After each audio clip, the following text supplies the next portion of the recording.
All right, what's up, guys? For today's Monday Bitcoin update, instead of doing another chart, I figured I would do a little bit of a video because in the Discord we've been talking about decision trees, having a condition for a trade, and I think this is something I see on Twitter lately. There's been a lot of zooming in on 15 5-minute charts, and yeah, that is helpful to maybe get a hint of direction. There's been increased volatility.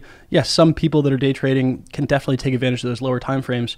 For the vast majority of people, whether you're an investor or a trader, I think using the higher time frames, using 4-hour, using daily, and just having conditions that need to be met in order for you to take a trade is just going to help massively. All right, so before we look at today's price action, we do have a little bit of a sell-off right into that support.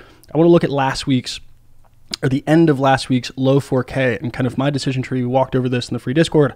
It's all out there. All right, so my two trades as we're kind of riding along this low 4K, very similar to the situation we're having right now, right? Price is falling and everyone's looking at low 4Ks, just like everyone's looking at 3,500, just like everyone's going to look at 3K if we get down there, right? Prices are incredible. You want to get long. It's tempting to get long. I think everyone here believes in Bitcoin long term, so they want to catch the bottom, right? Rather than trying to time the bottom or having to sit here all day and flip buys and say, oh man, it's ready to moon, or no, it's going to dump, right? Just literally set 1 or 2 rules. So there was 2 conditions I needed to see for either a long or a short last week, end of last week, right? The condition for me to get long, if I'm looking at this trend line that Bitcoin is respecting all the way down low 4Ks, right? Respect, respect, respect, respect.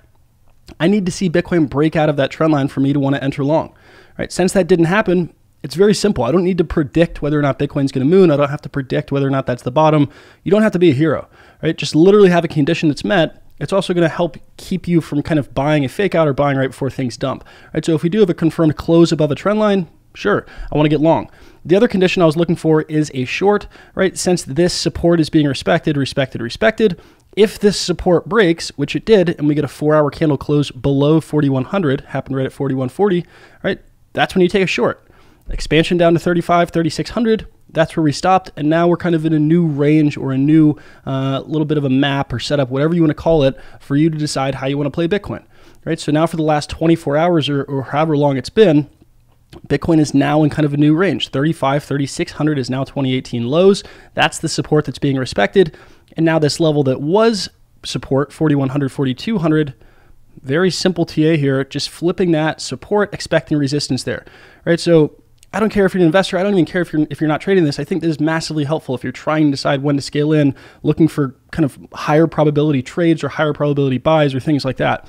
Right? So now the new rule, since this is the key resistance for me, in order for me to want to get long, right, I would need to see a break of 4,200 and for us to close above that. And it doesn't mean that this would have to be the bottom if that happens, but it does mean that we're back above resistance, right?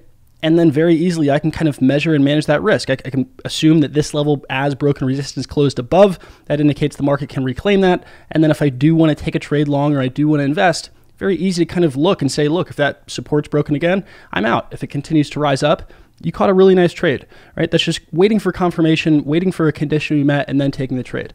On the flip side, since kind of we never crossed that last night, we covered this on the Discord, free Discord, 41, 4,200 never crossed. I don't want to get long yet, right? Obviously, trend is still down. I'm biased towards shorts until 41, 42 is broken. As we move down, we haven't broken this support yet. Current 2018 lows, 35, 3,600. Exact same thing. If you were looking to get short, I probably wouldn't short right at support, right?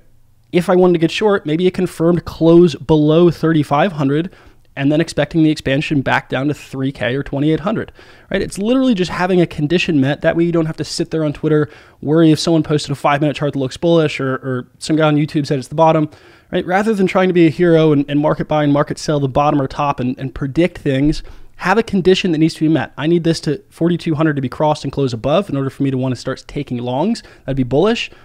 You know, if things do close below 3,500, then you can punt a short and kind of expect expansion down to 3K, 2,800, having your stop back above that, right? So it's very easy to kind of, once you analyze the key level, I like to keep it extremely simple. Sure, you can add tons of indicators, whatever you want to the chart. I like to keep it simple, have 2 conditions, and that's what I'm looking at for Bitcoin. Support at 35, 36, that's where we just touched. Key resistance needs to be passed at 41, 4,200 in order for me to want to get long. That's all I'm looking at, guys. So let's have a good week. Peace.